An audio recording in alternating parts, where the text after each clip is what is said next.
Today, we're talking about how being a carer can affect your pension. Carers play a vital role in society.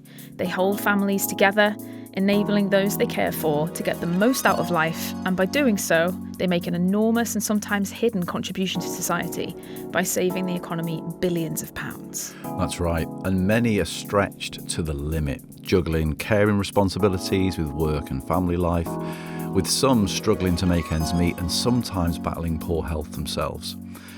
On top of the heavy emotional toll of being a carer, it's no wonder that thinking about pensions is at the bottom of the list for people in this position.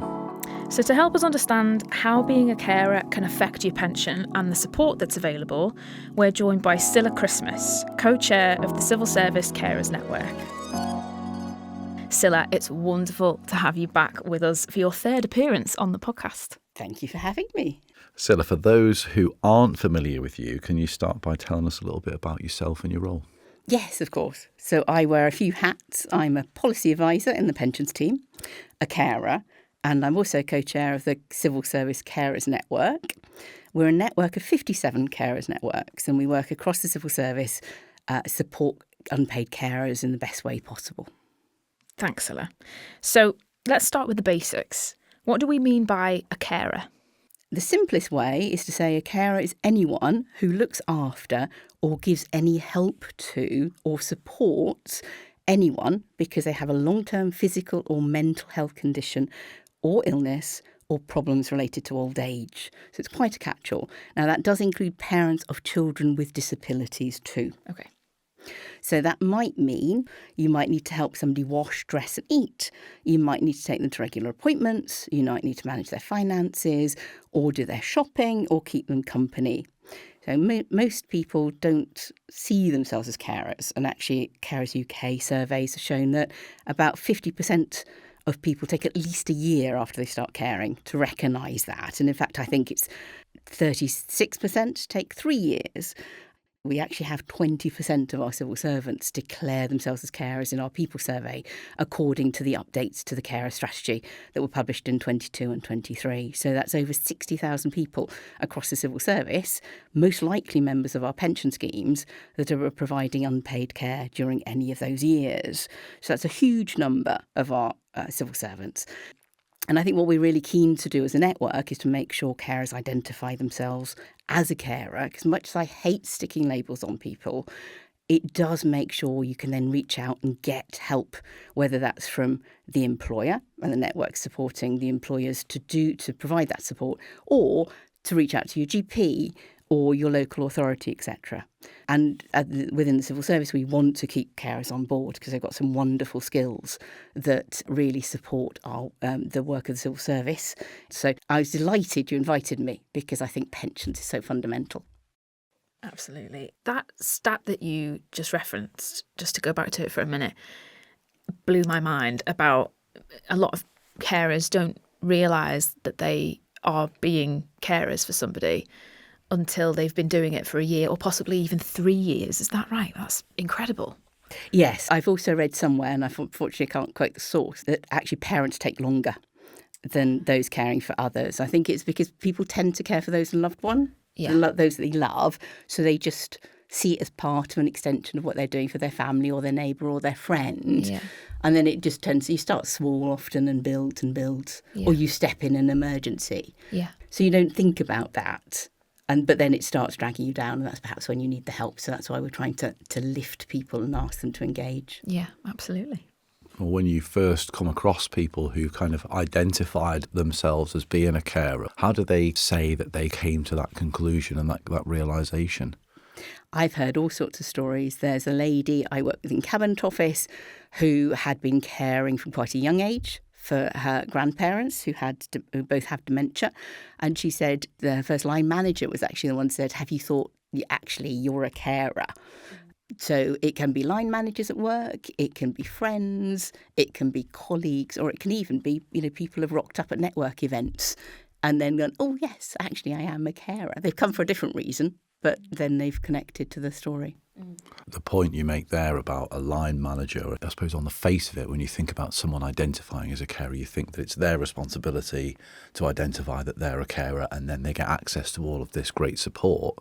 But actually, there clearly is a role for line managers, colleagues and others to understand what a carer is and what it means for somebody, so that they can help others to identify that in themselves. Because it can sometimes be hard, I guess, when you're in that situation to really see what's really going on. Yeah, people just tend to run from appointment to appointment, crisis to crisis sometimes, especially when it's been dropped on them suddenly. Yeah. That phone call that says your elderly mother has had a bad fall and is never going to have the same ability again, or your partner's had a breakdown, or somebody you love has got cancer. You just got to go into crisis mode. And it's hard then to sort of pull yourself out and think more broadly. So, I mean, the network tries to help people identify themselves. We try to reach out, tell stories and say, have you thought you might be a carer? Because, again, it's just so that they can connect to help and realise it's there. Yeah, so you're not alone, because I guess it must be quite a lonely place to be sometimes for people to be a carer. Carers can end up feeling very isolated. Quite often you become a carer suddenly.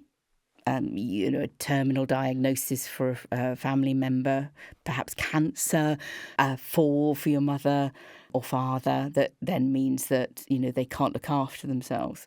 You might stop seeing your friends, work from home, or cut back your hours and take a leave of absence. You might stop going out and socialising, or your sports clubs or something. And you can get very internalised.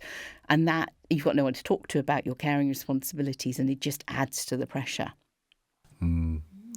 How does being a carer impact your pension then, Scilla? So actually, going back to season 1's episode on the gender pension gap, we talked about society's expectation on women. Now, generally speaking, everyone has a 50-50 chance of being a carer by the age of 50. For women, that's 46, and for men, 57. Now, that's general figures from Carers UK studies, so it's not specific to the civil service. But what it does mean is carers are more likely to work part-time, more likely to take unpaid leave or career breaks, or stop working altogether and retire early. There's also an angle that carers tend to have higher costs. So they may need to run the person they care for to the hospital. That could be several hours away. They may need to stay near that hospital, or they may need to buy additional support items for the house. So the system is very good in many ways. You can get lots of things for the house if you connect into the local authority and they agree the supports are needed. But it's often little things that help. And you'll just find yourself on a nice website and go, oh, if I got that. And it's all things that are necessary to help the person you care for. It might be an uplifted loo seat. It might be a little swirly seat that you put in the car. There's a lot of costs. Sometimes it's unavoidable. Sometimes it's because you're trying to help both of you. But it does make life more expensive. So that means that they tend to have less money for pension contributions and may opt out of pension savings. This means probably in the pension scheme for less time or on a lower pensionable income, and both of which will affect the pension they earn. OK, so we've been looking at some stats, haven't we, Emily? And they don't exactly paint a positive picture either. So there are 5.7 million carers across the UK. Research from Now Pensions and the Pensions Policy Institute indicates that 50% of carers in the UK are in work and earning between 16 and 20% less than the UK average, depending on their gender and work patterns. So that means that a staggering 81% of carers are locked out of auto-enrolment because they earn less than £10,000 a year. And that is the threshold for auto-enrolment, the salary at which you get enrolled into a pension scheme automatically. So as a result, most carers will reach retirement age with a private pension wealth that is just 37% of the UK average. So it kind of paints a bit of a bleak picture, doesn't it, Scilla? It does. But the good news is that our listeners have already taken a step to get themselves into a better position, joining the civil service scheme and being automatically enrolled in our pension scheme, which is called Alpha. And it's a very good pension scheme. Yes, that's right. I think you mentioned this in season 1, because that's when I learned it for the first time, that we auto-enrol everybody, irrespective of salary, into the civil service pension scheme so that lower earners don't end up missing out. Scilla, what else is there for carers to consider in terms of their pension? Yes, there's lots of things to think about, and it's not just when you are a carer, but before you even start being one, on this expectation you might well be one by the time you're 50. There's lots of ways you can help yourself, whatever your position. So think about, you'll be a member of the scheme. As such, you will get an annual benefit statement every year, which tells you what you've got and earned to date. Now, you can go into our modeler on the pensions portal, to go onto the Civil Service pensions website and look for pensions portal.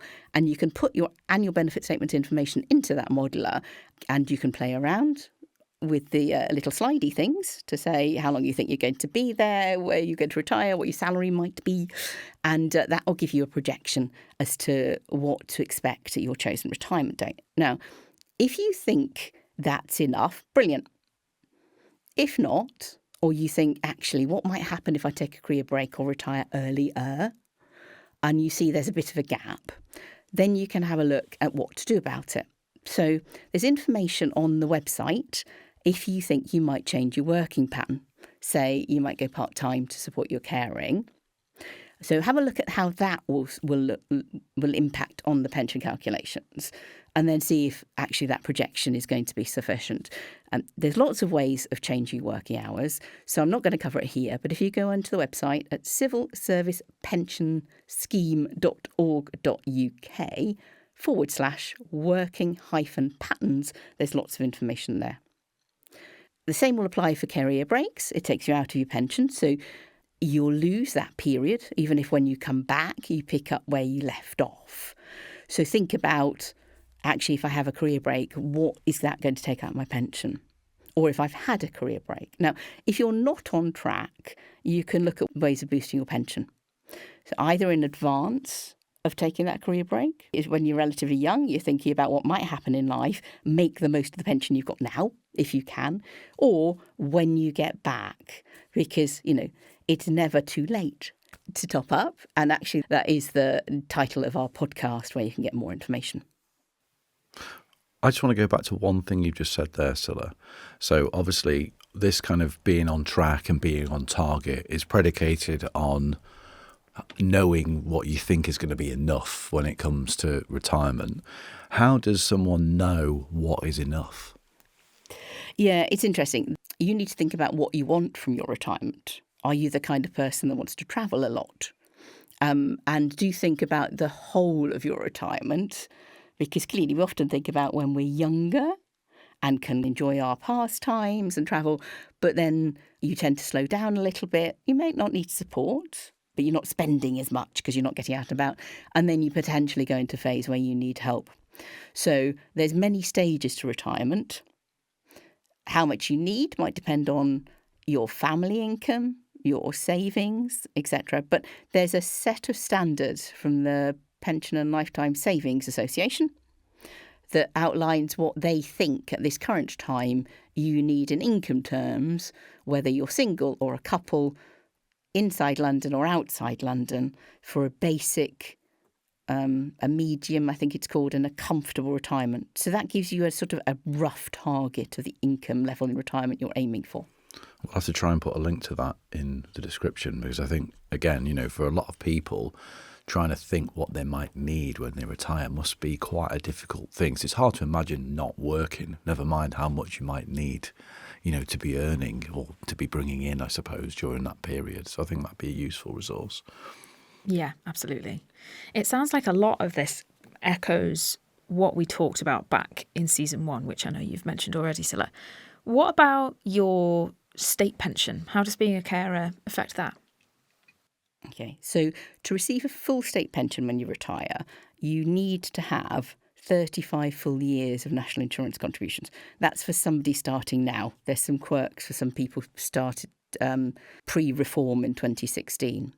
So what you can do is you can go to www.gov.uk and look for the state pension section. Go through to the government gateway. You'll need to identify yourself, but then you can sign on and you can get a full history of all of your national insurance years, payments, and what you are on track to receive if you carry on working. If you've missed any of those years or only got part years, it may be possible to buy those back. The gateway will tell you that. Also, make sure you've claimed any national insurance credits you're entitled to. So in certain circumstances, say you're a parent staying at home looking after a child, you might be able to get credits. There are some credits for carers as well. You can then also look that up on gov.uk. So it'll ask you questions, presumably, and then tell you whether or not it thinks you're eligible. Is that how that works? Yes. If you search state pension credits, I think it is, on gov.uk, it'll get you to the right pages. So we've talked a lot about the challenges that carers are facing when it comes to their pension. Are there any options then within the scheme that could make life easier for carers? Yeah, absolutely. So let's look at, there's a variety of things. So let's break it down. So let's look about for the benefits that come with the scheme for your loved ones, because that's possibly now before your own retirement. So in the event of your death, your spouse, civil partner or partner and any dependent children will be entitled to a pension. Depending on the circumstances when you die, a lump sum may also be available. So all of that makes it far easier for your family if they lose you and lose your income. That sounds brutal, but that's, we're talking finances here. Key thing, make sure you've nominated a death beneficiary. So go onto the website, look on your ABS, check that there's a nomination there and that it's the right person still. And if not, get on the website, the Civil Service Pension Scheme website, and update it. And for anyone who doesn't know, ABS, Annual Benefit Statement, and you can learn more on the scheme website about what that is and when you get it. There's then, if you want to think about planning for those you leave behind, if we're talking about you moving on, whether pre or post-retirement, there are opportunities to support your spouse, civil partner or children as well. So if you have a child with a disability who's never going to be able to support themselves financially, if you die, generally there can be a child's pension, but it will cut off at 23 once they cease further education.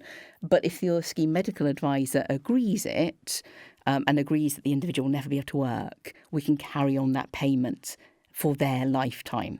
So that is a route. It isn't confirmed, obviously, until after you die. But if you are worried about that, that's one thing that hopefully will reassure you.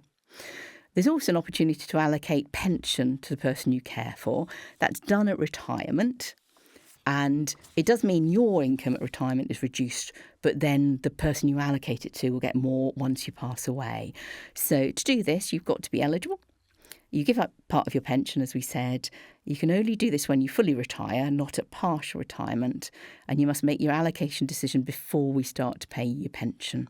You can't then change it, even if the person then dies. But it is payable for life, that allocated pension, even if you get married again or enter into a civil partnership. So it's a way of, again, planning for after you've gone for your loved ones. Now, we mentioned partial retirement, so let's touch on that. So we talked about people quite often wanting to retire early or go part-time. You can combine that here with partial retirement. If your employer agrees, you can draw down on some of your pension and stay in work. So you need to reduce your hours, or your earnings, I should say, by at least 20%. And alongside that, you can take part of your pension.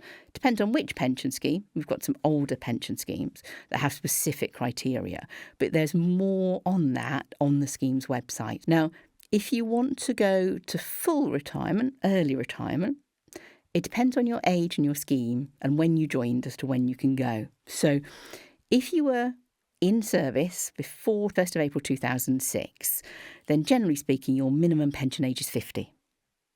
For everybody else, it's 55 at the moment. It will increase to 57 post 2028. So minimum pension age, just to interject, is the minimum age you can be to retire? Yeah, it's the first time you're legally able to access your pension unless you're retiring on ill health. So it's what we call an age retirement. When you get to the age you want to retire, that's the minimum age. The normal pension age, so that's the date you normally go and get a full pension, will be 60 for Classic, Classic Plus and Premium, 65 for NUVOS, and 65 or the state pension age, whichever is the higher for Alpha. So it does depend on your own age as to when your state pension age is for Alpha. I mean, mine is 67 and I'm currently 55. So again, gov.uk has a list of state pension ages. There's a little calculator. You can plug in your date of birth and it'll tell you when your state pension age is. So if you go early, and you can go as early as 50 or 55, then your pension will be reduced because we're going to pay it for longer. So overall, you get the same amount, but we're paying it for longer, so you'll get less each month. So it's quite an important one to sort of bear in mind then for anybody who is going to retire early, is that you're not going to get the full pension that you would have got if you'd have gone at your normal pension age. Yes, absolutely. So when you're going into the modeler, you plug in your retirement age and projecting your ABS, it'll take that into account, because not only won't you accrue as much because you won't work as long, but the pension and payment will be reduced. So the earlier you go, obviously, the more it's reduced by. So you need to think about that carefully. But if you're planning for it from an early age, then that's great. You can obviously pay more up front to offset. But if you're now facing it, you may not have the opportunity to correct a change, but have a look and see what you can get and whether that's a decent trade-off, or whether actually you could do partial retirement. Because even though you've triggered your pension in partial retirement, you carry on working, you're still going to be gaining more through Alpha. So you haven't cut that tie and you still get more benefits. I guess for somebody who perhaps has got caring responsibility, that isn't something that you plan for, is it, usually from a young age? You don't think to yourself, right, I'm 30, I need to think about having a caring responsibility when I'm 55, so I better start putting some extra money into my pension now. I mean, I know perhaps some people might do that, but I guess for a lot of carers, it's something that's thrust upon them and it's not a planned thing. Yeah, but I think that's one thing I want to get out. If anyone's listening who's into carer now, but a lot of people have seen their parents care or their siblings care, think about it. Don't just think about your pension, think about what might happen. It's one of those things everybody should start planning for, alongside I might die early, I might want to retire early, I might be single or married or have children by the time I retire who need support. It's one of those things which are automatically built in. Broadly speaking, 1 in 5 of the working age population is a carer. We've already said there's a 50-50 chance of you being a carer by the time you're 50. If we get that information out and people start to think about it, then people won't have that gap at retirement because they're a carer. It's all about planning, just the same with anything. I mean, I saw my mum and my aunt care for my gran.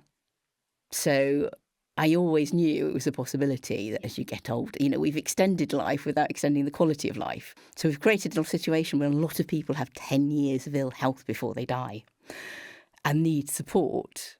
That's dreadful to think about. But we need to think about it to make sure they're looked after. So, I got married in my early 20s. I looked at my family, I looked at my husband's family, and I looked at him and went, we're going to have to be caring at some point in our lives.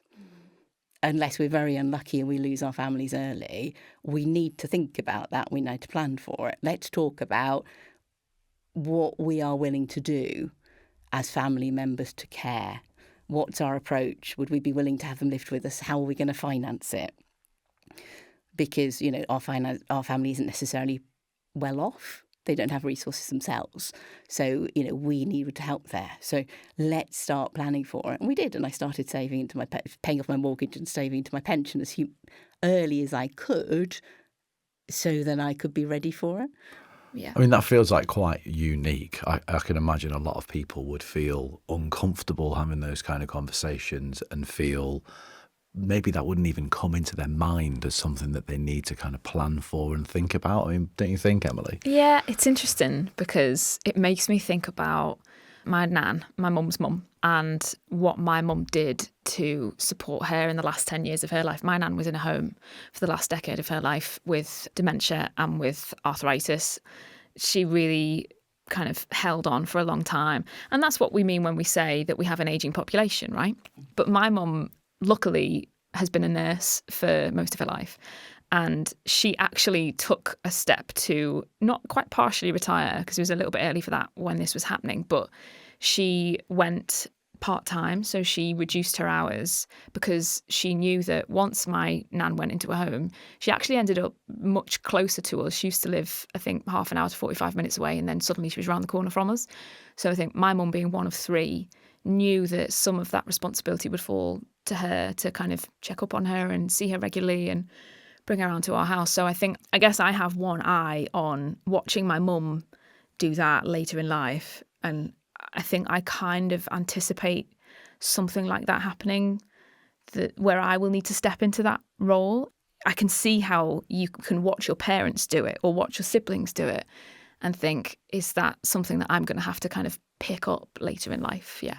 It's interesting, isn't it? I've never thought about it like that until now. I hadn't either. Well, people don't like thinking about getting old. Yeah. They want to think about the golden uplands of retirement, which is that lovely few years just after they go where they can do all these wonderful things and travel. Yeah. But they don't want to think beyond that. Yeah. And nobody wants to talk about death. Yeah. Sorry for everybody to be brutal, but nobody does. So you tend to shy away from that and you don't have those conversations. But I've lost my mother-in-law a few years ago after about 10 years of helping her. And my mum is now in a care home. And we should have had some harder conversations earlier. There was a lot of family pain because we didn't have conversations about what she wanted, what we could hope with, how we could support her, what her will should look like at an earlier stage. And, you know, I do talk quite a lot to my networks about encouraging people to have conversations early.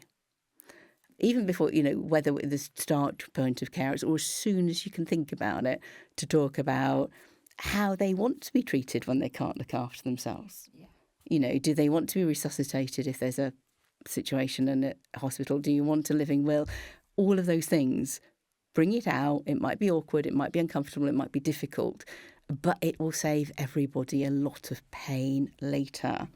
And I guess just bringing it back to kind of the pension, the earlier you think about that, the less impact financially it will have on you in the moment, I guess, isn't it? Because if you start trying to make those adjustments later on while you're in the middle of trying to sort all of that stuff out and deal with all of that, that's going to be even harder than if you'd have just started it 15, 20 years before.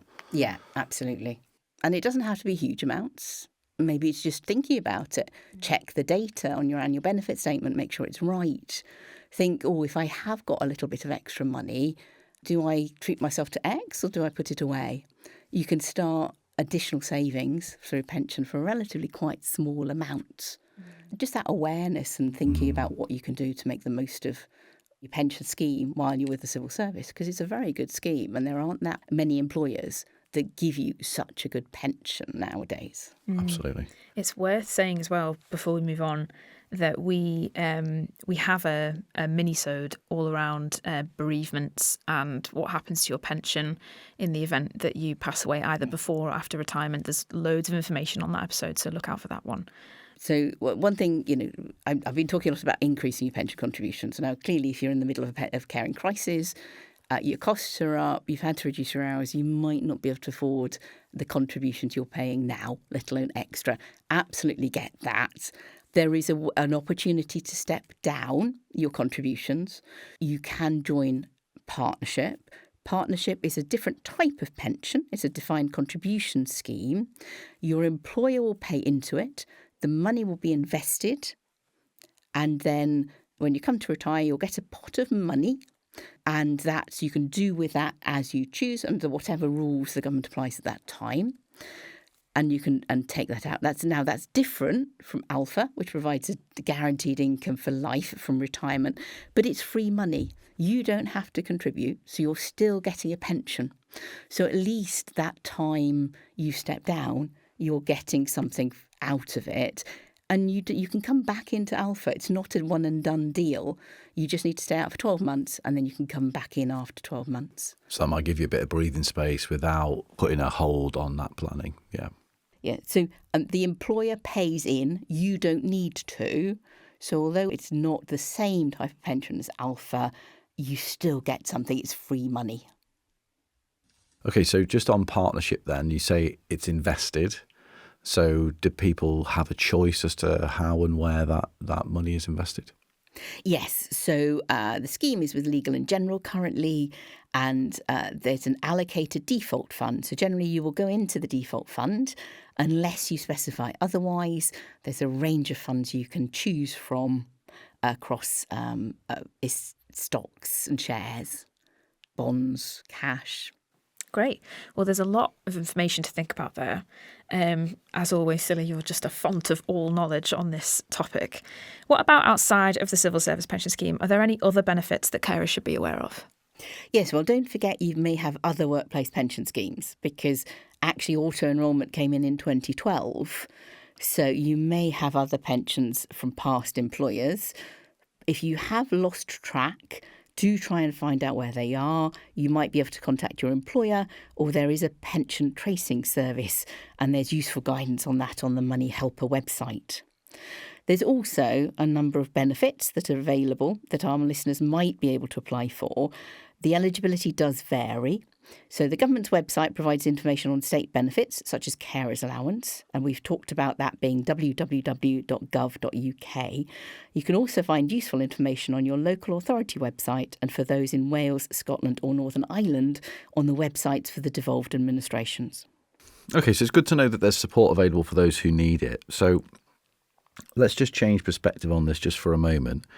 What about somebody who is listening to this because the person they're looking after is an ex-civil servant? Yes, absolutely. So you may well be required to manage their affairs of the person you care for. In this case, you'll need a power of attorney in order for the pension scheme to accept any forms completed or signed by you on the member's behalf. Now, a power of attorney can be set up by the member at any time as long as they have the mental capacity to do so. If they've lost capacity, then the courts can grant an order allowing you to act as a member's behalf, but only in certain circumstances. Now, you may need to speak to a solicitor, depending on the complexity. Otherwise, there is useful information on the Gov website for those who are resident in England and Wales, and on the websites for the devolved administrations in Scotland and Northern Ireland. There are a number of legal jurisdictions that have slightly different rules. On power of attorney, you don't just have to do that when it's needed. Presumably you could set that up now. Oh, yes. And I think the average age, the last time I talked to the Office of the Public Guardian, the average age somebody takes a power of attorney is 81.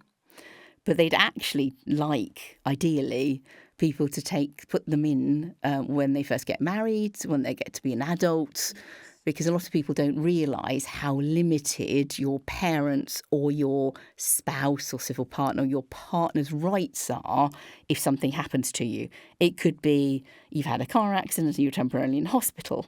It could be you're out of the country. There's a number of reasons you might need a power of attorney in place. So, by all means, go and look it up, irrespective of your age and your caring responsibilities. So a bit like what you were saying before, the earlier that you can think about these things, you can set these things up, put them in place, and then hopefully the worst won't happen. But if it were to, you're there, you've got it in place, it's sorted. Yes, and there's two versions. So there's a property and financial affairs. That's the one the scheme needs to allow you as an attorney to act on behalf of the person that's given the power, which is the donor. There's also a health and well-being one, and that's the one where the donor tells you whether or not you can act on their behalf and make decisions on such things as, resuscitation, etc. The property and financial can be used whether or not the donor has capacity. It's registered on creation, and then it continues in place once the donor ceases to have capacity. And when you start using it depends on your relationship and agreement with the donor. The health and well-being will only kick in when they lose capacity. Ah, okay. This is interesting and useful for me because I've just had this conversation with my parents and I've become the power of attorney for my mum for health and well-being. Oh, well done. So me and my brother. So this is very useful for me to know. I also think it's interesting that you said well done. She's only 32. And she's taken the responsibility on. That's good. Well, I mean, you're right. It's a really important conversation, and it's not going to do any harm to be thinking about these things and talking about these things earlier than, what did you say, average was at the age of 81? I mean, that seems Old. really late, actually, yeah. People put them in or start thinking about it when they think, I need help now. Or the family realises that mum, dad, granny, granddad just can't function in the way they used to. And that's when they kick in and start trying to help. And that can often be quite late. And it's very unfortunate because actually when you go to the courts, it's quite expensive to get a court order.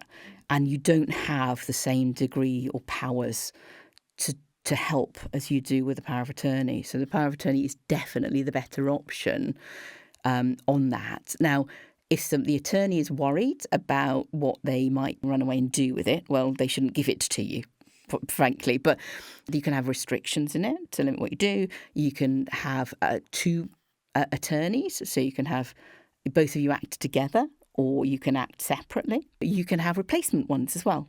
So if you start the power of attorney early and want it to last a number of years in case, you could have the first person to act listed and then replacement ones listed below that switch on. So if it gets too much for you or you're out of the country, you can step back and give it to somebody else. Oh, okay. And it carries on smoothly without having to go through the whole process again. Oh, that's good. But for all of this, please go away, check your local Office of the Public Guardian website in the relevant jurisdiction, talk to a solicitor, find out what you need and works for your situation and the situation of the person you're caring for. Absolutely. And I think, as you said before, you made a really good point, Scilla, around the earlier that you start thinking about this, the better, to avoid those painful conversations that you might have. Like if you and a sibling or a spouse or another family member disagree on what the person you're looking after would want in certain situations, it can be very painful. Absolutely. Yes. Expressing things like, yes, I want to go into a care home if I can't look after myself, or I want to stay at home, stops some family arguments. Great. Well, as always with Scilla on the podcast, I now feel very informed. Scilla, it's been a pleasure, as always. Thank you so much for joining us again on the podcast. Well, thank you for inviting me.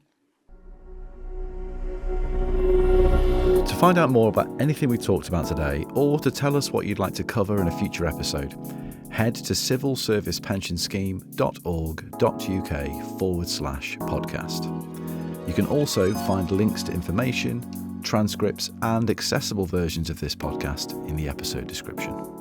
Make sure to follow so you never miss an episode. And if you're listening on Spotify, you can also tell us what you thought of this episode in the short poll. Otherwise, please do leave us a review wherever you get your podcasts. This episode was recorded in July 2024. All information is accurate at the time of recording. Thanks for listening.